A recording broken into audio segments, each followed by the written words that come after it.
250 வருஷத்துக்கு மேலே வந்து பொன்னியம்மன் கோயிலை வந்து நாங்கள் பராமரிப்பு பண்ணி கோயிலில் திருவிழா பண்ணிட்டு வந்துருக்கிறோம். இப்போ வேற ஒரு ஆள் வந்து அந்த விவசாய நிலத்தை வாங்கி பிளாட் போடுறதுக்காக வந்து வழி கேட்டு பிரச்சனை பண்ணுறாரு.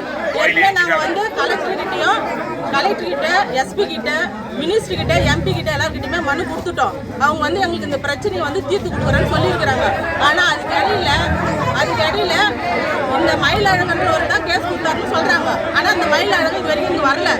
யாரை கேட்டு இவ்வளோ போலீஸ் வந்தாங்க, எப்படி பண்றாங்க? மொத்தத்தையும் வந்து தரமட்டமாக இடிச்சு இது வந்து பண்ணியிருக்கிறாங்க. இது யாரோட அராஜகத்தில் நடக்குது எங்களுக்கு இந்த கிராமத்தில் தெரியணும். இந்த கிராமத்தில் வந்து இதுக்கு தெரியல, எதுவும் வந்து யாரும் எந்த கட்சிக்காரும் வந்து முன்னணி பண்ணலை அப்படின்னா நாளைக்கு வந்து இந்த ஊர் மக்கள் யாருமே ஓட்டு போட மாட்டாங்க. எந்த ஒரு ஆளும் வந்து எந்த எல்ஜிபிட்ட காலையை வைக்கக்கூடாது. இது வந்து மொத்தமே வந்து ஒட்டு மொத்தமாக இந்த ஊர் மக்கள் வந்து எடுக்கிற போது இதில் வந்து மினிஸ்டர் அவர்கள் வந்து தலையிட்டு இந்த பிரச்சனையை எங்களுக்கு சுலபமாக முடிச்சுக்கிட்டா ரொம்ப நல்லா இருக்கும்.